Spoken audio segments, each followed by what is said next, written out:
ইরানের বিদেশমন্ত্রীর S জয়শঙ্করকে phone.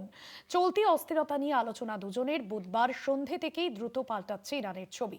অগ্নিগর্ভ পরিস্থিতি নিয়ে আলোচনা করতে বিদেশমন্ত্রী এস জয়শঙ্করকে ফোন করেছেন ইরানের বিদেশমন্ত্রী। অঙ্কুর ভট্টাচার্য রয়েছেন ফোন লাইনে, আমাদের প্রতিনিধি। অঙ্কুর দা, এ বিষয়ে দুতরফে কি কথোপকথন হয়েছে ফোনে? দেখো, যেটা বিদেশমন্ত্রী জয়শঙ্কর যে টুইটটা করেছেন সেখানে তার বেশি তিনি কিছুই লিখেননি। তিনি বলেছেন যে বর্তমান যে পরিস্থিতি সেই অঙ্কুর দা, তোমার কথা স্পষ্ট নয়, যদি স্থান পরিবর্তন করে কথা বলা সম্ভব হয়। আহ,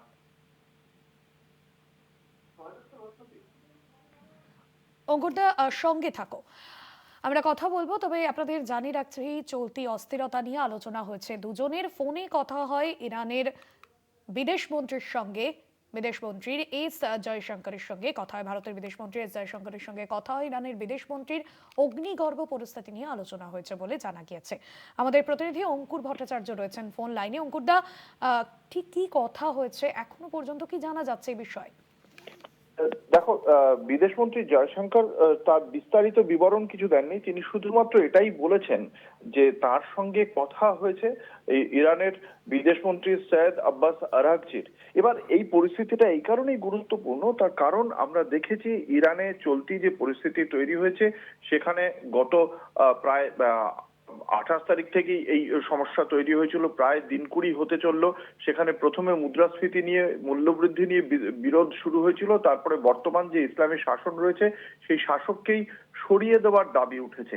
সেক্ষেত্রে এই 28 ডিসেম্বর থেকে ইরানের যে বিক্ষোভ, সেক্ষেত্রে তারপরেই আমরা দেখছিলাম যে সেই বিক্ষোভের সমর্থন জানিয়েছেন মার্কিন প্রেসিডেন্ট ডোনাল্ড ট্রাম্প। তিনি বলেছেন যে সাহায্য আসছে, আপনারা প্রতিবাদ চালিয়ে যান।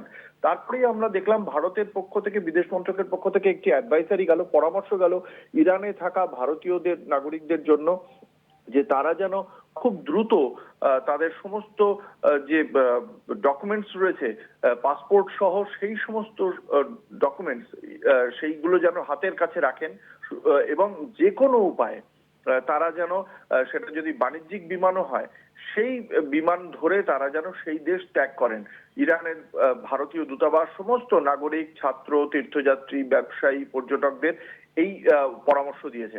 কারণ ইতিমধ্যেই খামেনেইর যে শাসন, সেই তার মধ্যে যে বিক্ষোভ চলছে, দেশে মৃতের সংখ্যা প্রায় 2500 পৌঁছে গিয়েছে। ইতিমধ্যেই জম্মু কাশ্মীরের একটি সংগঠনের পক্ষ থেকে প্রধানমন্ত্রী নরেন্দ্র মোদীর কাছে, জম্মু কাশ্মীর স্টুডেন্টস অ্যাসোসিয়েশনের পক্ষ থেকে, যে কাশ্মীরের বহু শিক্ষার্থী এই মুহূর্তে ইরানে রয়েছেন, তাদের এই ইরানের যে পরিস্থিতির যে অবনতি হয়েছে সেই পরিস্থিতিতে অবিলম্বে তাদের সরিয়ে নেওয়ার যে ব্যবস্থা, সেই পদক্ষেপ শুরু করা হোক।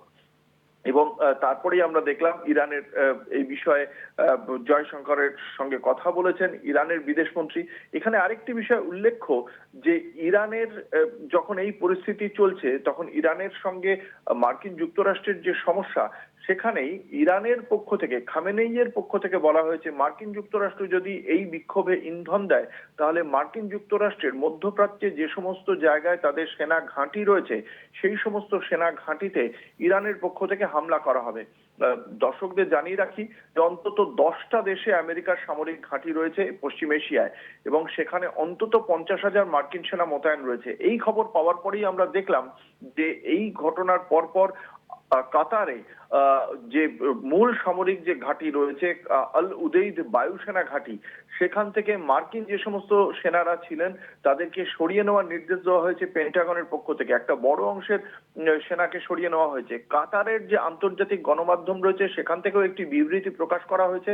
সেই বিবৃতিতেও বলা হয়েছে যে মার্কিন যুক্তরাষ্ট্রের পক্ষ থেকে সেনা সরিয়ে নেওয়া হয়েছে, এবং কাতার তাদের যে সমস্ত পরিকাঠামো রয়েছে, সেনা পরিকাঠামো এবং সাধারণ নাগরিকদের পরিকাঠামো, সেগুলো যাতে সুরক্ষিত রাখে তার জন্য যথোপযুক্ত পদক্ষেপ করছে।